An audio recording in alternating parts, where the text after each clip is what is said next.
Shumë faleminderit dhe mirënjohje të 55 eurodeputetëve antar të Komisionit Politikës Jashtme në Parlamentin Evropian për këtë projekt rezolut, e cila reflekton qartazi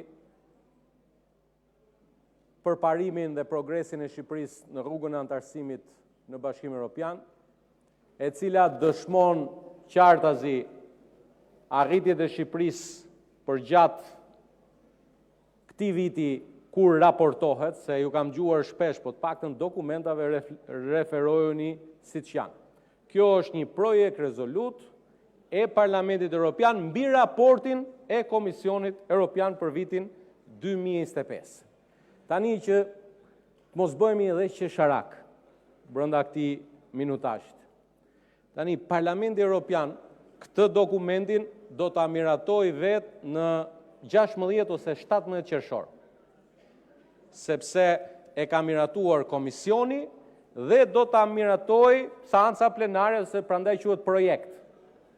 Tani na kërkohet që ta bëjmë ne diskutimin përpara se ta miratoj Parlamenti Evropian. Tani mos na bëni qesharak, ne jemi shumë të gatshëm kur ta doni ju.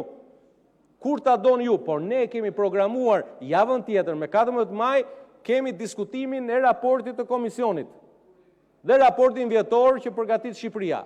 Javën tjetër. Tani, kjo historia, për me marrë këtë 2 minutshin këtu, me bërë lajmin, me thënë që ne kërkuam një diskutim për raportin, që është projekt rezoluta, e Komitetit Politikës Jashtme. Kjo nuk shkon. E para na bën qesharak se ne do presim ta miratoj Parlamentin Evropian dhe besoj që do jemi dhe një delegacion nga ne në seancën plenare të Parlamentit Evropian në 16-17, siç ka qenë edhe një praktik, dhe ndërkohë në 7-8 korrik, 8-9 korrik, kemi dhe Komitetin Parlamentar të Stabilizimit dhe Asociimit, ku natyrshëm bashkë me kolegët e Parlamentit Evropian do ta diskutojmë dhe këtë dokument. Por për shqiptarët, projekt rezoluta e kaluar me 55 vota pro, 7 kundër, 7 abstenim të martën,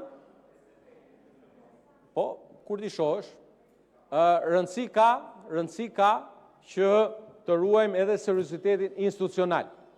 Dhe serioziteti institucional është e mirëpresim diskutimin sa po ky dokument të miratohet, sepse e kërkon edhe një lloj praktike institucionale mes institucioneve. Kështu që kryetar, javën tjetër e kemi debatin për Të përfundoj, lutem. Faleminderit.